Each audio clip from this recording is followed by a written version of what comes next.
1/11 ঘটিয়ে বাংলাদেশকে ভারতের হাতে তুলে দিয়েছে এই দুই পত্রিকা, প্রথম আলো এবং ডেইলি স্টার। হাসিনার শাসন আমলে তারা ক্রমাগত জঙ্গি ন্যারেটিভ তৈরি করেছে এবং তারাই আজকে এই মব ন্যারেটিভ তৈরি করছে। যারা হাসিনার আমলে জঙ্গি জঙ্গি বলে চিল্লাতো, আজকে তারাই মব মব বলে চিল্লাচ্ছে।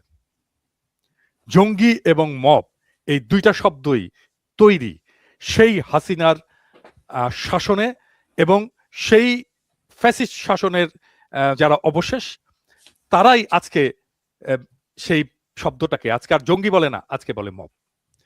যাদেরকে তারা হত্যাযোগ্য বলে মনে করে, যাদেরকে মনে করে যাদেরকে এই সমাজ থেকে নির্মূল করা উচিত, তাদের গায়ে সে মব তকমাটা এঁটে দেয়।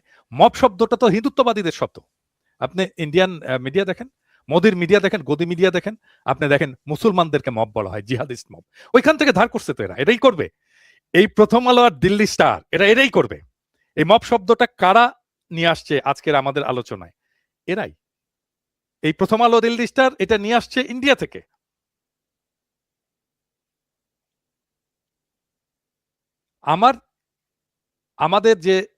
আমার যে ব্যক্তিগত লড়াই প্রথম আলো ডেইলি স্টারের ন্যারেটিভের বিরুদ্ধে, প্রথম আলো ডেইলি স্টারের ফ্যাসিস্ট বয়ানের বিরুদ্ধে, সেটা তো সবসময় অব্যাহত থাকবে। আমি কি বের হয়ে গেছে নাকি? জি দাদা, আপনি বলেন। জি, আমার বলার কথা শেষ। দুঃখিত, একটু যান্ত্রিক গোলযোগের কারণে আমরা সম্ভবত আমরা শুনছিলাম পিনাকি ভট্টাচার্য আপনার কথা। আমি যদি এটার সাথে একটু যুক্ত করি যে আপনি প্রথম আলোর সামনে যে জিয়াফতের ডাক দিয়েছিলেন এবং অনেকেই অভিযোগ করছেন যে এই এই ঘটনার এক ধরনের বৈধতা উৎপাদনে আপনার ভূমিকা থাকতে পারে, কিংবা সেই ঘটনার এক্সটেনশন বলে অনেকে দাবি করছেন।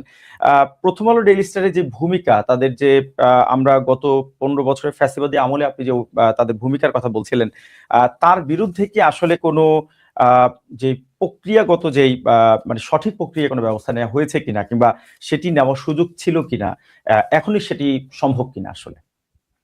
না দেখেন, আমি তো ডেইলি স্টার নিয়ে কয়েকটা এপিসোড করেছি এবং একটা এপিসোডে আমি খুব স্পেসিফিক্যালি ডেইলি স্টার কি কি নিউজ ছেপেছে, কোন সময়, এমনকি ডেইলি স্টার তো এই বর্ষা বিপ্লবের সময় আমাদের আন্দোলনকারীদেরকে তো তারা দুষ্কৃতিকারী বলেছে, ডেইলি স্টার মাহফুজ আলম বলেছে।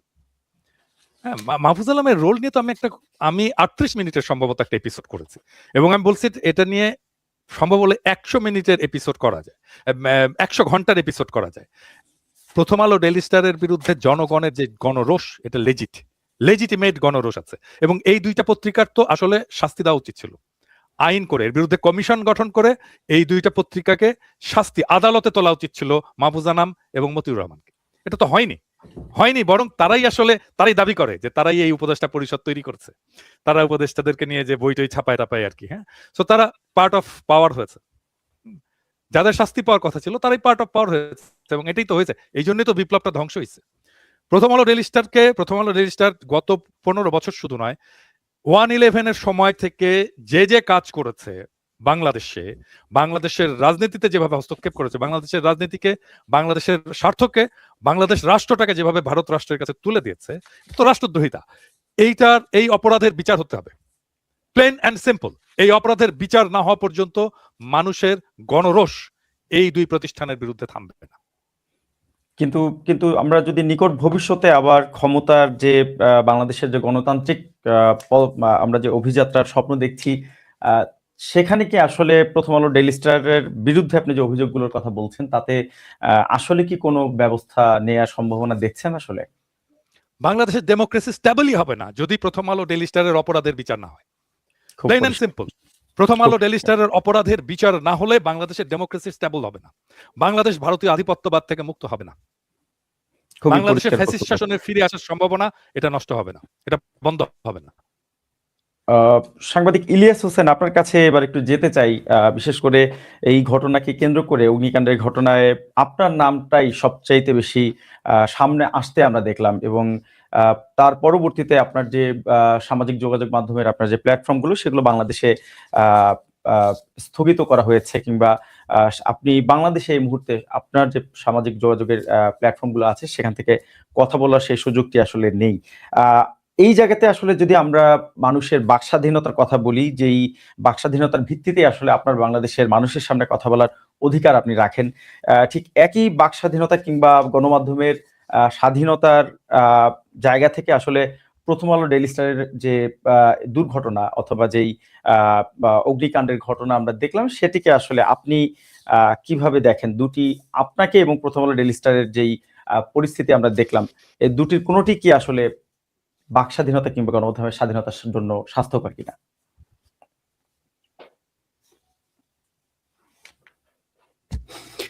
বাক স্বাধীনতা বাংলাদেশে দুই প্রকার।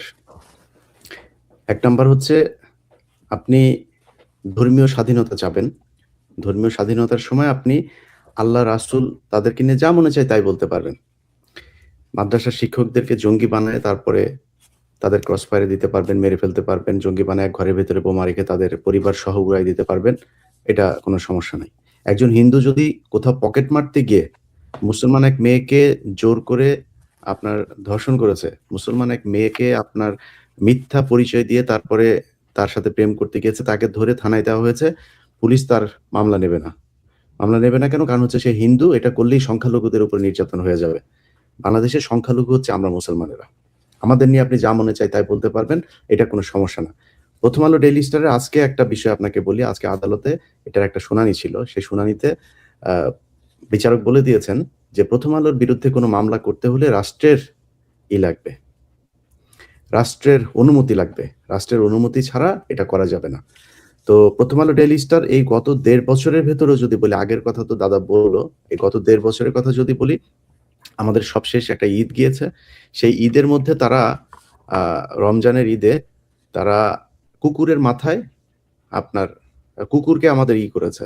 মানে এই ঈদের একটা ব্যানার বানিয়েছে তারা, ঈদ মোবারক লিখতে গিয়ে সেখানে কয়েকজন মানুষের পাশে একটা কুকুরকেও সেই কার্টুনের মধ্যে বসিয়ে দিয়েছে। এটা ইরিলেভেন্ট এবং এটার সাথে এই মানে আমাদের ইসলাম ধর্মের ঈদের, রোজার কোনো সম্পর্ক নাই। তারা সেটা করেছে। সেই মামলাটারই আজকে শুনানি ছিল। তো এইভাবে যদি আপনি একটা, একটা করে ধরেন যেটা বলা হচ্ছে প্রথম আলোর ডেইলি স্টারের অগ্নিকাণ্ডের কথা। প্রথম কথা হচ্ছে আমি প্রথম আলো ডেইলি স্টারকে পত্রিকা হিসাবে মনে করি না। কেউ বলে থাকেন যে আমরা প্রথম আলো ডেইলি স্টারের মতো প্যারালাল আরেকটা প্রতিষ্ঠান গড়ে তুলতে পারি না কেন? প্রথম আলো ডেইলি স্টারের মতো প্যারালাল প্রতিষ্ঠান মানে কি?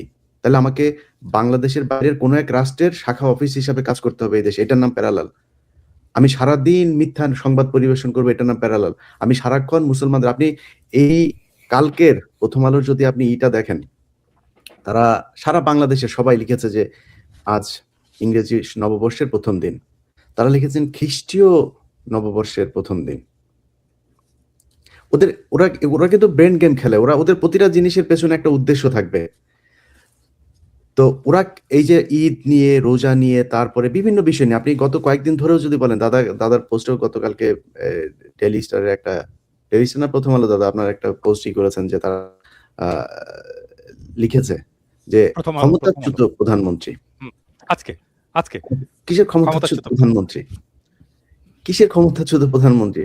ও পালিয়ে গিয়েছে, চোর, ও খুনি। এই মানে খুব নিকট অতীতে সে ২৪০০ মানুষকে হত্যা করেছে। এগুলো সব সারা পৃথিবী জাতিসংঘের প্রতিবেদনে এগুলো উঠে এসেছে।